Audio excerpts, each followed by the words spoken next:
कर्पूरगौरं करुणावतारं संसारसारं भुजगेन्द्रहारं सदा वसन्तं हृदयारविन्दे भवं भवानी सहितं नमामि, भवं भवानी सहितं नमामि। गुरु जी की सारी प्यारी संगत को प्यार भरा जय गुरु जी।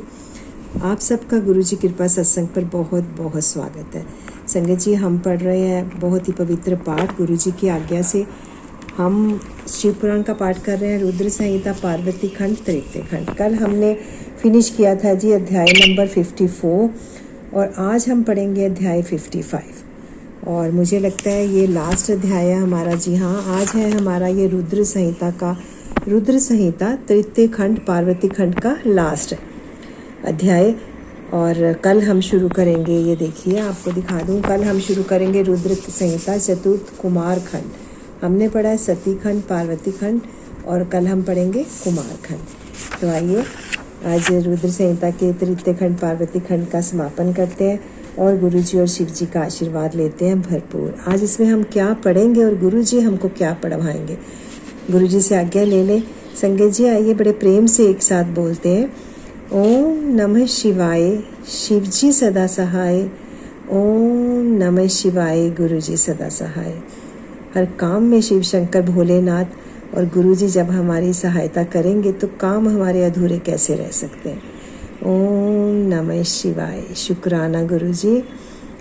शिव पार्वती तथा उनकी बारात की विदाई, भगवान शिव का समस्त देवताओं को विदा करके कैलाश पर रहना और पार्वती खंड के श्रवण की महिमा। ब्रह्मा जी कहते हैं, नारद, ब्राह्मणी ने देवी पार्वती को प्रतिव्रत धर्म की शिक्षा देने के पश्चात मैना को बुलाकर कहा, महारानी जी अब अपनी पुत्री की यात्रा कराइए और इसे विदा कीजिए। तब बहुत अच्छा कहकर वे प्रेम के वशीभूत हो गई। फिर धैर्य धारण करके उन्होंने काली को बुलाया और उसके वियोग के भय से व्याकुल हो वह बेटी को बारंबार गले से लगाकर अत्यंत उच्च स्वर से रोने लगी। फिर पार्वती भी करुणाजनक बात कहती हुई जोर जोर से रो पड़ी। मैना और शिवा दोनों ही विरह शोक से पीड़ित हो मूर्छित हो गईं। पार्वती के रोने से देव पत्नियां भी अपनी सुध-बुध खो बैठी। सारी स्त्रियां वहां रोने लगी। वे सब की सब अचेत सी हो गई। ओम नमः शिवाय। उस यात्रा के समय परम प्रभु साक्षात जोगीश्वर शिव भी रो पड़े। फिर दूसरा कौन चुप रह सकता था। इसी समय अपने समस्त पुत्रों, मंत्रियों और उत्तम ब्राह्मणों के साथ हिमालय शीघ्र वहां आ पहुंचे और मोहवश अपनी बच्ची को हृदय से लगाकर रोने लगे। बेटी, तुम हमें छोड़कर कहाँ जा रही हो? ऐसा कहकर सारे जगत को सूना मानते हुए वे बारंबार विलाप करने लगे। तब ज्ञानियों में श्रेष्ठ पुरोहित ने अन्य ब्राह्मणों के सहयोग से कृपा पूर्वक अध्यात्म विद्या का उपदेश देते हुए सबको सुखद रीति से समझाया। पार्वती ने भक्ति भाव से माता पिता तथा गुरु को प्रणाम किया। वे महामाया होकर भी लोकाचार वश बार बार रो उठती थी। ओम नमः शिवाय। पार्वती के रोने से ही सब स्त्रियां रोने लगती थी। माता मैना तो बहुत रोई, भौजाइयां भी रोने लगी। यही दशा भाइयों की थी। शिवा की माँ, भाभियां तथा अन्य युवतियां बार बार रोदन करने लगी। भाई और पिता भी प्रेम और सौहार्दवश रोए बिना ना रह सके। उस समय ब्राह्मणों ने मिलकर सबको आदर पूर्वक समझाया और यह सूचित किया कि यात्रा के लिए यही सबसे उत्तम तथा सुखद लग्न है। तब हिमालय और मैना ने विवेक पूर्वक धैर्य धारण करके शिवा के बैठने के लिए पालकी मंगवाई। ब्राह्मणों की पत्नियों ने शिवा को उस पर चढ़ाया और सब ने मिलकर आशीर्वाद दिया। ओम नमः शिवाय। पिता, माता और ब्राह्मणों ने भी अपनी शुभ कामना प्रकट की। मैना और हिमालय पार्वती को ऐसे ऐसे सामान दिए जो महारानी के योग्य थे। नाना प्रकार के द्रव्यों से शुभ राशि भेंट की जो दूसरों के लिए परम दुर्लभ थी। शिवा ने समस्त गुरुजनों को, माता पिता को, पुरोहित और ब्राह्मणों को तथा भुजाइयों और दूसरी स्त्रियों को प्रणाम करके यात्रा की। पुत्रों सहित बुद्धिमान हिमाचल भी स्नेह के वशीभूत हो पीछे पीछे गए और उस स्थान पर पहुंचे जहां देवताओं सहित भगवान शिव प्रसन्नतापूर्वक प्रतीक्षा कर रहे थे। वहां सब लोग बड़े प्रेम और आनंद से परस्पर मिले। उन सब ने भगवान को प्रणाम किया और उनकी प्रशंसा करते हुए पुरी को लौट गए।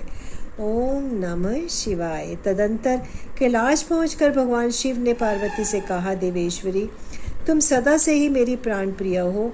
तुम्हें लीला पूर्वक इस बात की याद दिला रहा हूँ। तुम्हें पूर्व जन्म की बातों का स्मरण है, अतः मेरे और अपने नित्य संबंध का यदि तुम्हें स्मरण हो तो बताओ।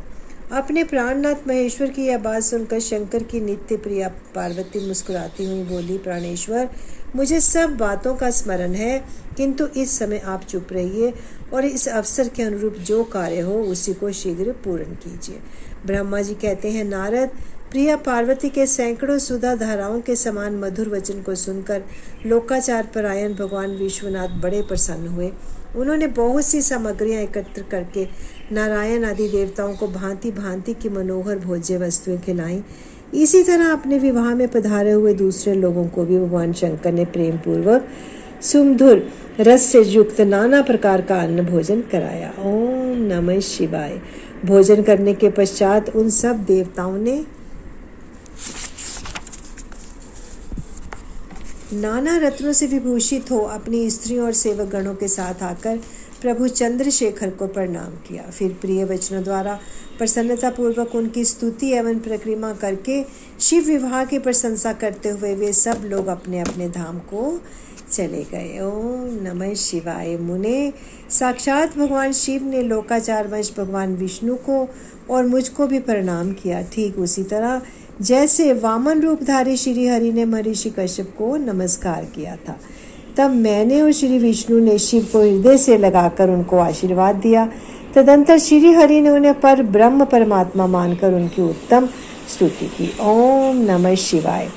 इसके बाद मेरे सहित भगवान विष्णु शिव से विदा ले शिवा और शिव को प्रसन्नता पूर्वक हाथ जोड़ उनके विवाह की प्रशंसा करते हुए आपने अपने उत्तम धाम को चले गए। भगवान शिव भी पार्वती के साथ आनंद विहार करते हुए अपने निवास भूत कैलाश पर्वत पर रहने लगे। ओम नमः शिवाय।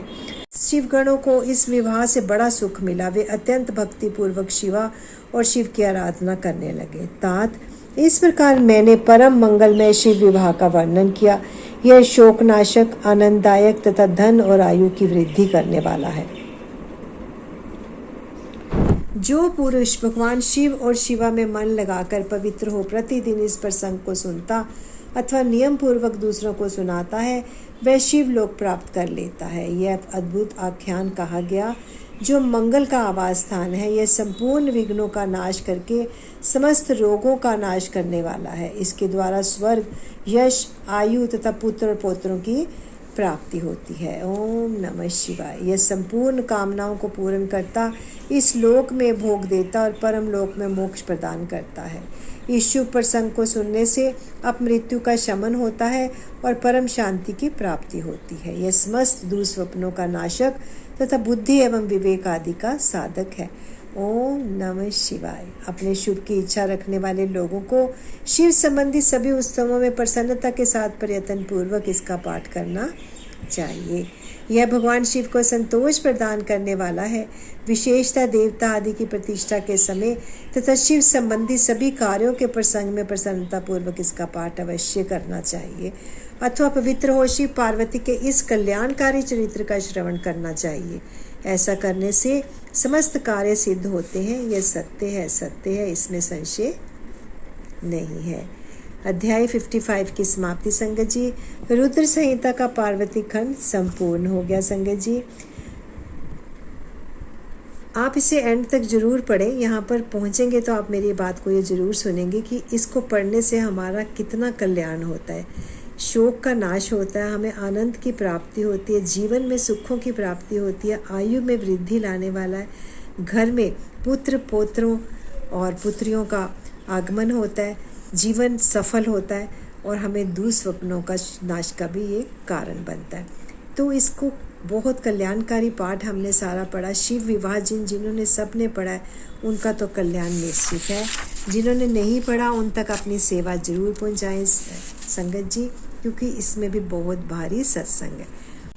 तेरी सेवा गुरु जी, तेरी सेवा गुरु जी, तेरी सेवा नु लगदा मेवा के कर देने भागा वाले के कर देने कर्मा वाले, के कर देने भागा वाले, के कर देने कर्मा वाले। जय गुरु जी। गुरु जी के चरणों में कोटि कोटि नमन, अनंतम अनंतम शुक्राना।